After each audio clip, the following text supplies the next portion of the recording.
Should the Miami Dolphins take a quarterback at pick 3? I don't think they should. I really don't. I think there's an argument to be made, though.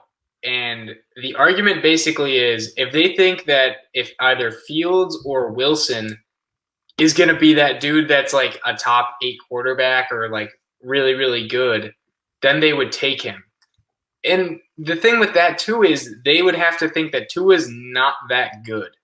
And I know he didn't play like the number 5 overall pick. I get that. He was average, right? Like he wasn't really pushing the ball downfield. I have faith in him that he'll figure it out when they get more weapons. He gets a whole offseason under his belt. He's not dealing with an hip surgery in the offseason. So I don't think they should, but I'm interested to hear. Do you think they should go quarterback at 3? I mean, it's a really tough question, right? Mm-hmm. Because, I mean, it's really hard to evaluate Tua. He's coming off a serious injury. Mm-hmm. He's had a shortened offseason. They didn't have the best weapons for him. I think the big reason why people are so down on Tua is the Ryan Fitzpatrick, them playing him. And that's why I say that they should take a quarterback at 3. Because what they showed you this season is that by playing Ryan Fitzpatrick, they're a win-now team. They're ready to go. They're ready for the Super Bowl. And I don't know if Tua's there yet, and I don't know what Tua's high-end ceiling is, but I certainly didn't love it before the draft, and I love it even less now. He's not the biggest guy. He doesn't have a particularly strong arm. He doesn't throw. He at least didn't throw with a lot of anticipation his first year.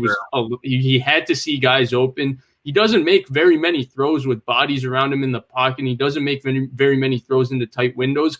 All of those things make me kind of disconcerted because this is a team that has the talent and the coach and have the assets in terms of picks and money to be able to compete with the Buffalo Bills and the Kansas City Chiefs and the Baltimore Ravens next year. And so I think Tua is still going to be a good quarterback? Yes, I absolutely do. I don't see a scenario where he busts. I think he's going to be a good player. He's got like a good way about him. He's accurate. He's got poise, and I think he can be a good quarterback. But I see a ceiling with Justin Fields that's really high.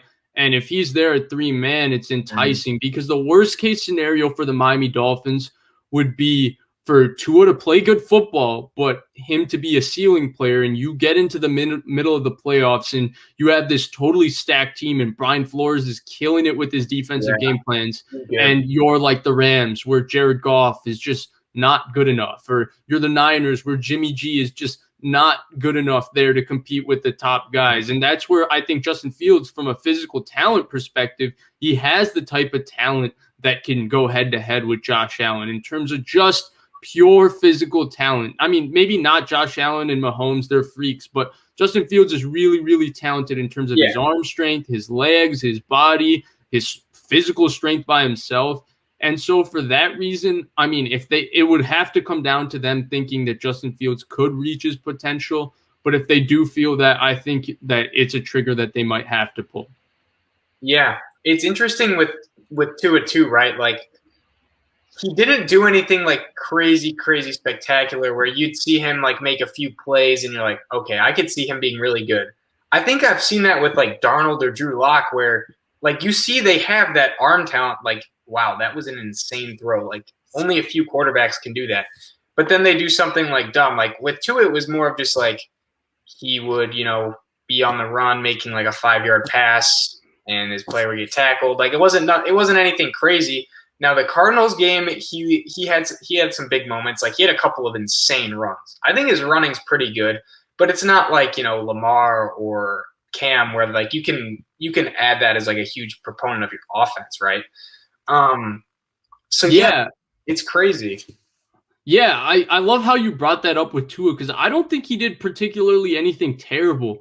I mean, outside of that last Bills game, he didn't have very many interceptions where you said, oh, God damn, Tua, what are you doing? Or, oh, Tua, like that was such a rookie decision. Yeah. He didn't have anything terrible like that. And the Cardinals game, he did play very well, though. Yeah. Drake Kirkpatrick was out, and then their backup corner, Kevin Peterson, got hurt in that game. Mm-hmm. I think it was Kirkpatrick. Correct me if I'm wrong. So that's something to consider. I mean, Tua's going to be, I think, good. You give him better weapons and you give him a better line, he's going to be good. I think we're both agreeing with that. The question is, how good is he going to be? And this is a team that has a special coach and has the ability where they could be a Super Bowl team in the next 2 years. And if Tua's ceiling is not good enough, I mean, look at the quarterbacks that have won the last Super Bowls. Brady, Mahomes. I mean, Nick Foles is kind of the outlier. Nick Foles was playing like a top 10 quarterback for a 3-game stretch in the playoffs. He played out of his mind.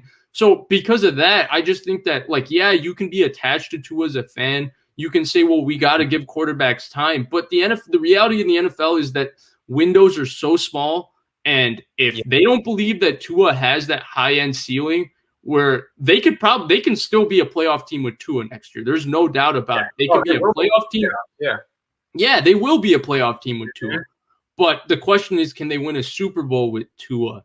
And, I mean, we all say, like, look, the Niners went to the Super Bowl with Jimmy G. Look, the Rams went to the Super Bowl with Jared Goff. But none of these teams ended up winning. And so for those reasons, and just because of his lower end in terms of physical talent, I would just say bite the bullet and take a quarterback at 3.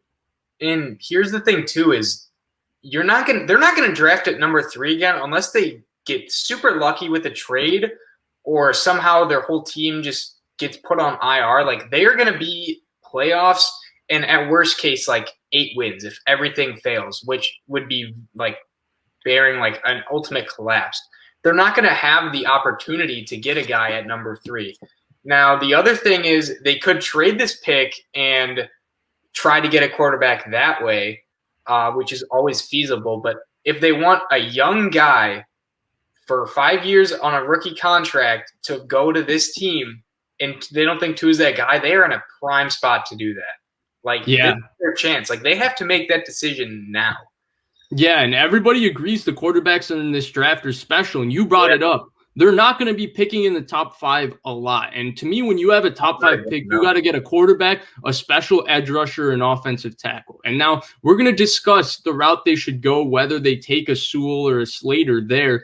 But, I mean, if this is that special a quarterback draft as everybody says, and you feel really confident about Justin Fields' ceiling because he is the more physically gifted player when you compare him and Tua, then I say pull the trigger. I just say pull the trigger. Yeah, it's interesting. And they have tons. So they have tons of picks, tons of cap space. So, like, if they do get rid of Tua, they will get additional compensation with that too. So they really need to consider it. But again, I think my ultimate take is have Tua go another year. I still think he can develop to be like I don't know if he'll ever be like a top 8 quarterback just based on. I don't think so. I don't think he's that gifted. Yeah, unless he somehow, started throwing with insane anticipation, got a lot smarter, started just like dissecting defenses, which the guys who don't have crazy arm talent, they can do, like the Mannings. Right. Everybody wants to put the Breeze comparison out, but I mean, come on, like. Drew Brees is such an isolated, like, Drew Brees is kind of a singular example. There's not a lot of Drew Breeses in NFL history. And so, like, he's kind of a singular example. And even Drew Brees needed Sean Payton and a dome to help him succeed. So I think I'm with you. I don't see a very high ceiling for Tua. At the end of the day, he's not overly athletic. He's not very big. He doesn't have a very strong arm. And he doesn't really stand tall and tough in the pocket, especially after all the injuries he's taken. So it's really tough to look at him and say he's going to be a top 15 quarterback for sure. Yeah, I'm with you on that. So, and they got to make the decision now. They can't keep sitting on it. Do you have another? Absolutely. They're never going to get a chance to make the decision again. And they might be in the playoffs 2 years from now and be like, damn, that this guy is good, but he just wasn't good enough. And there's just one more angle I wanted to take it with you and get your thoughts on, and it's the Watson angle. Let's say there's a bizarro world where the Texans actually decide, like, all right, Deshaun Watson's actually not going to play for us. We should probably trade him and get the number 3 overall pick. I think that Miami with Deshaun Watson would be beyond special. Oh yeah, they would be insane because they would have to gut some of their draft capital, but they still have a really good defense. Top 8 defense, and it's only getting better. They have a lot of young people. Their offensive weapons, there's still some to be desired there. Don't get me wrong, but that can be addressed in either free agency or if, they want to go the route of drafting. Like, there's tons of good receivers, and they still need to help on the O-line. So quarterback for them would be crazy. Do you think they will go after Watson, or do you think they're kind of content with Tua or maybe a quarterback at 3? I mean, I don't know, but I mean, how can you not go after Deshaun Watson, especially when it's been reported that you're his first choice? Yeah. He wants to come play for you. And like, no offense to Tua. It feels like we're bashing Tua. I like Tua. I don't think he's bad. I think he should be given a chance. I think that people are a little too hard on him. At the same time, he does have a ceiling. Yeah. And he will never be as good as Deshaun Watson. I can say that with 100% confidence today on Friday, March 12th, 2021. Yeah,